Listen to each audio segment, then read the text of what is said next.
छत्तीसगढ़ के पूर्व मुख्यमंत्री भूपेश बघेल को कांग्रेस हाईकमान ने बिहार चुनाव के बाद अब एक बार फिर बड़ी जिम्मेदारी सौंपी है। एआईसीसी ने उन्हें असम विधानसभा चुनाव के लिए वरिष्ठ पर्यवेक्षक नियुक्त किया है और छत्तीसगढ़ प्रभारी सचिन पायलट को केरल की कमान सौंपी गई है। इस फैसले के बाद प्रदेश की राजनीति गर्मा गई है। इसी पर देखिए एक खास रिपोर्ट। एआईसीसी की ओर से विधानसभा चुनावों को लेकर पर्यवेक्षकों की सूची जारी की गई है। सूची में छत्तीसगढ़ के पूर्व मुख्यमंत्री भूपेश बघेल का नाम प्रमुखता से शामिल है। भूपेश बघेल को असम विधानसभा चुनाव का वरिष्ठ पर्यवेक्षक बनाया गया है। कांग्रेस महासचिव केसी वेणुगोपाल ने असम, केरल, पश्चिम बंगाल समेत कई राज्यों के लिए पर्यवेक्षकों की घोषणा की है। जिम्मेदारियों को लेकर प्रभारी कांग्रेस सचिन पायलट ने कहा कि आने वाले समय में कई राज्यों में चुनाव है। असम, तमिलनाडु, केरल, इन सभी राज्यों में हमारी स्थिति मजबूत है। जिस भी कांग्रेस नेता कार्यकर्ता को जिम्मेदारी दी गई है उसे पूरी निष्ठा से निभाएंगे। आने वाले समय में कई राज्यों में चुनाव है।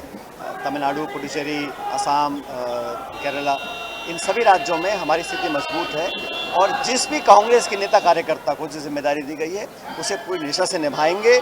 और जहाँ तक केरल की बात है, वहाँ पे लगभग 10 साल से एनडीएफ की सरकार है और वहाँ पे अभी जो चुनाव हुए थे लोकल बॉडी चुनाव, वहाँ पे ऐतिहासिक बहुमत यूडीएफ को मिला है, कांग्रेस को मिला है। मुझे पूरा विश्वास है जब चुनाव होंगे, जब भी होंगे मार्च अप्रैल में, वहाँ पे एक स्पष्ट, एक प्रचंड बहुमत लेकर यूडीएफ सरकार बनाएगी। और कांग्रेस वहाँ संख्या बल के आधार में हमारे अनेक वहाँ सांसद हैं, खुद प्रियंका गांधी जी वहाँ से सांसद हैं और वेणुगोपाल जी वहाँ से सांसद हैं। लेकिन केरला एक ऐसा राज्य है जहाँ पर हमें लगता है कि हम एक बहुत सक्रिय भूमिका निभाई हमने विपक्ष के तौर पर और जनता उम्मीद करती है कि कांग्रेस का शासन आए।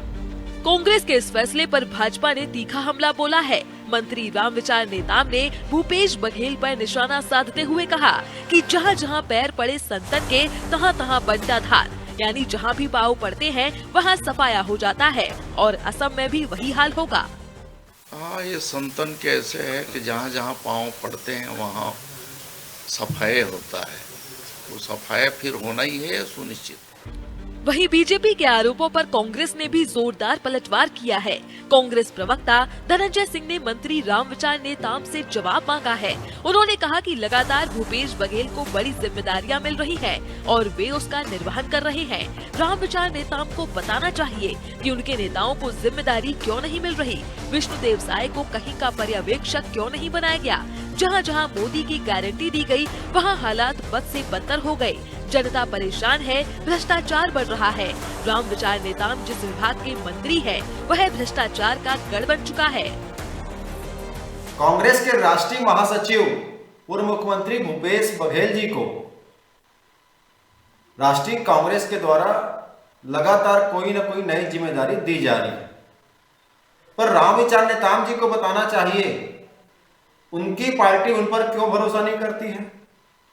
और जहां जहां मोदी की गारंटी का ढिंढोरा पीटा गया है उन राज्यों में तो राज्य की अर्थव्यवस्था बंटाधार हो गई है। किसान परेशान है, नौजवान परेशान है, महिलाएं परेशान है, प्रदेश के विकास कार्यों के बंटाधार हो गई है। और रामविचार नेताम जी को जिस विभाग में मंत्री बनाया गया है उस विभाग का ही बंटाधार हो गया है। न कोई विकास कार्य, न कोई योजना, बल्कि सिर्फ भ्रष्टाचार और कमीशनखोरी उस विभाग में हो रहा है। बहरहाल एक और कांग्रेस भूपेश बघेल की राजनीतिक क्षमता और अनुभव पर भरोसा जता रही है तो वहीं भाजपा इसे असफल नेतृत्व का प्रतीक करार दे रही है। असम विधानसभा चुनाव से पहले ही राजनीतिक बयानबाजी तेज हो चुकी है। अब देखना दिलचस्प होगा कि भूपेश बघेल की असम में भूमिका कांग्रेस के लिए कितनी कारगर साबित होती है। फिलहाल इस नियुक्ति ने छत्तीसगढ़ से लेकर असम तक सियासी सरगर्मी बढ़ा दी है। रायपुर से अनादि टीवी के लिए शिवानी शेरके की रिपोर्ट।